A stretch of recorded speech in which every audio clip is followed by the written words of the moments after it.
Karibu katika Mwenda TV. Kuwa kwanza kuweza kupata taarifa zetu, tafadhali subscribe, lakini pia usiache kutani on notification kwa taarifa nyingi zaidi.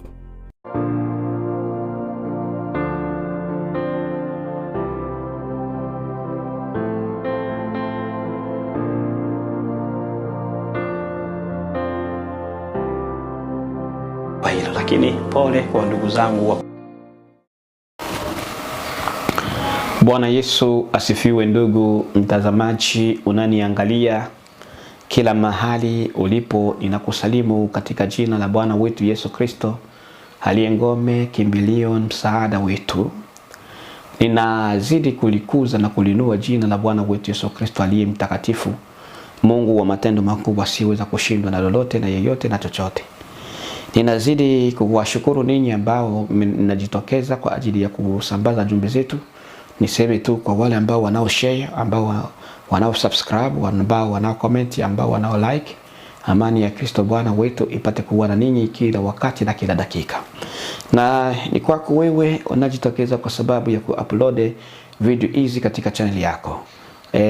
Nasema katika Toba na Uamsho TV, lakini pia nasema kwa Promova TV ambao wanajitoa kabisa kwa ajili ya kuweza kutenda kazi hii pamoja. Basi amani na Bwana wetu Yesu, amani ya Bwana wetu Yesu Kristo ipate kuwa na ninyi. Karibuni katika kengele ya pili, sehemu yake ya pili, kengele yetu ya pili, sehemu yake ya pili ambako tutazungumzia mengi zaidi. Lakini pia baada hii ya sehemu ya pili ndio wako tunakwenda kuanza sehemu yake ya kengele yake ya tatu, sehemu ya kwanza. Katika kengele hii ya kwanza tuliishia mahali ambako tunazungumzia mavazi. Sasa leo nataka nizungumze juu ya maji na juu ya mwanamke ambaye nilimuona aliyovikwa vazi la blue, rangi ya blue. Kwa hiyo karibuni katika kengele ya pili, sehemu yake ya pili. Nikaambiliwa nitakuambia juu ya maji ya kanisa, maji ambayo kanisa inahitaji baada ya kuona huyu mwanamke. Nikaambiliwa hivyo. Sasa nikaanza kuambiliwa pia wengi wanajisumbua sana, wengi wanajisumbua kwa kununua maji ambayo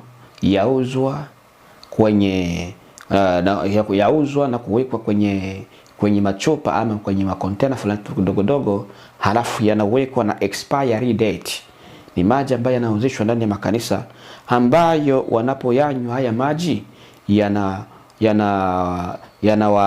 yanawajaza chuki, ugomvi na kuwaweka katika vifungu vya umilele. Maji yale ambayo unayanunua katika makanisa huko unapokwenda. Sasa nikaambiwa sauti niseme, ikaanza kuniambia kusema kwamba kwa hiyo anayeuza na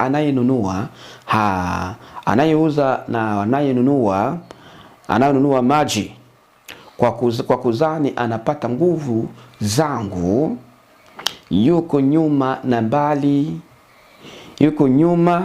na mbali na kinyume changu. Sauti inaniambia.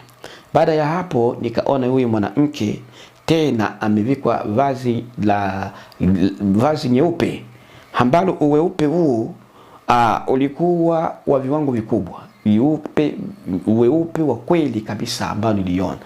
Wakati naona huyu mwanamke, nikaona kabisa huyu mwanamke ametengwa mbali na dunia. Nikazidi na kuanza kumtazama huyu mwanamke. Kwa akili ile ya kibinadamu nilianza kutofautisha huyu mwanamke ninayemuona na wanawake ambao tunawaona katika dunia. Nilianza kuangalia, je, naweza kaona kitu chochote kwa mwanamke huyu kama vile ninavyoona kwa wanawake wale ambao ni mapambo, mambo ya fake, ili nipate kuelewa ni nini. Lakini katika kuangalia kwangu sikuona hereni kwa masikio yake wala pua yake kutobolewa. Yaani sikuona chochote ambacho ni cha ulimwengu huu kinachohusu mapambo, sikuona hicho. lakini wala mwili wake kuonekana uchi au kuweza kuonekana chochote cha uchi. Yaani hata mikono yake ilikuwa inafunikwa. Alikuwa na vazi linaofunika hata hii mikono yake. Namuona ni mwanamke kwa sababu sura yake, lakini pia namuona ni mwanamke kwa sababu ile maumbile ile ya kusimama kama mwanamke, lakini yuko very tofauti na wanawake ambao tunao waona. Hata mwili wake ulikuwa unafunikwa wote katika vazi nyeupe, katika vazi nyeupe. Naye nikaangalia, nikaona huyu mwanamke amebeba tabia. Kuna tabia, niliona huyu mwanamke hana tabia ya kwake yeye, bali alirisi tabia kutoka kwa mwanaume. Niliona ana tabia ya mume wake. Unapooa mke wako hapa duniani, mke wako anakuwa na tabia yake.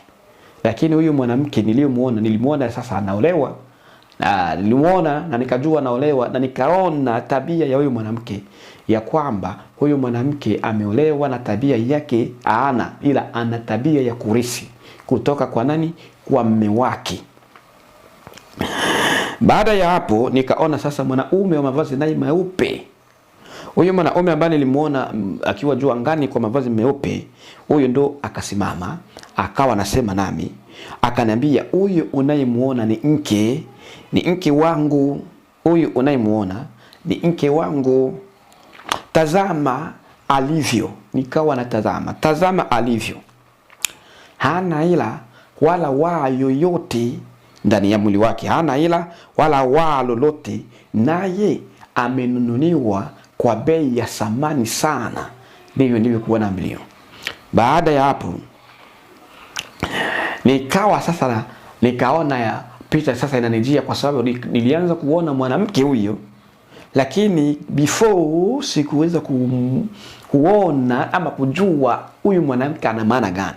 Nilimuona before yuko na utukufu wa mavazi meupe, wa mavazi meupe yuko na utukufu, lakini kwa wakati huu sikuweza kuelezewa kama ni nani. Wakati nilipokuja kuona na kuelezewa kama ni mke wa huyu mwanaume ambaye ana wala ila, naye amenunuliwa kwa bei ya thamani sana, kwa bei iliyo juu sana, lakini pia nikajua huyu mwanamke nishawahi kumuona katika hizo kengele huko nyuma, niliwahi kumuona. Sasa nikaambiliwa hivi, huyu mwanamke huyu mwanaume akasema, nami siku ya mwisho nitampa kuketi pamoja nami, hatalia huyu mwanamke kwa taabu yoyote, hatalia kwa taabu yoyote atakapokaa siku za mwisho na mume wake. Hatalia kwa taabu yoyote, wala kuhuzunika, hatahuzunika kwa taabu yoyote, bali nitamfanya kuwa nguzo katika utawala wangu. Nitamfanya kuwa nguzo katika utawala wangu. Maana mwenendo na tabia yake na matendo ya maisha yake yamekamilika mbele yangu. Mwanaume huyo sasa ananiambia juu ya mwanamke yule ambaye niliwaambia nimemuona. Sasa akaniambia hivi, akaendelea kusema, kwa hiyo watu waabudu kweli iliyoandikwa. Kweli iliyoandikwa. Atakayeongeza ama atakayepunguza hataweza kuingia katika mji ule. Lakini pia na yeye anayegeuza kweli kuwa uongo hawezi ingia kamwe. Ndo niliendelea kuambiliwa, kila mtu kwa muda aliopewa. Kuna mtu alipewa muda katika kuishi hapa duniani. Labda umepewa miaka 50, miaka 30, miaka 40, miaka 100, miaka 110, muda wote ambao Bwana amekupatia kuishi hapa duniani. Niliambiwa kila mtu aliyopewa muda anapewa muda kwa sababu ya wokovu, kutafuta wokovu, kupigania nafsi yake. Si kuishi kama vile unavyotaka, bali kujitengeneza na Mungu wako. Sawa? Nikaambiwa sasa wale ambao hawataweza kukaa katika wokovu na kuishi maisha matakatifu, wataulizwa maswali. maisha gani uliyoyaishi hapa duniani? Umeshije? Mwenendo wako wa kuishi hapa duniani ulikuwaje? Nikaambiwa siku hiyo hakutakuwa hali ya kujitetea. Kwa nini hakutakuwa hali ya kujitetea? Kwa sababu wenye haki watakuwa na furaha hata kama hawajaulizwa maswali, na wale waovu watakuwa na matetemeko, ama na tetemeko litawapata hata kama, yani kabla ya wao kuulizwa maswali. Kwa hiyo kwa ajili ya hilo uwezi ukafanya nini? Uwezi ukajitetea. Uwezi ukajitetea. Nikaambiwa unavyoabudu leo ndivyo matokeo yako ya baadaye. Basi katika kengele hii ya pili ambayo tuliacha nusu kidogo, sehemu yake ya kwanza ilikuwa dakika 45, ile 44 kama sidanganyiki, na hii tunakuja kumalizia ile nusu iliyobakia. Na kwa kumalizia, huyu mwanaume ambaye ni Bwana Yesu Kristo akasema, na mimi akaniambia hivi, maneno haya umepewa na yeye aliye mtakatifu, shahidi mwaminifu, wa kwanza na wa mwisho. Ndo anasema mtu mwenye akili katika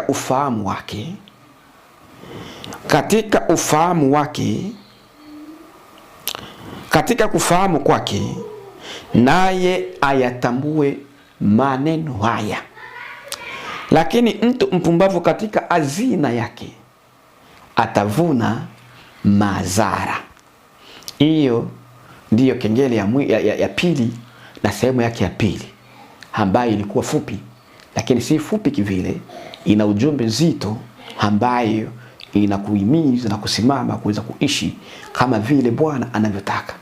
Tukutane sasa katika kengele ya tatu, sehemu ya kwanza na hata na sehemu yake ya pili. Bwana Yesu asifiwe. Asanteni.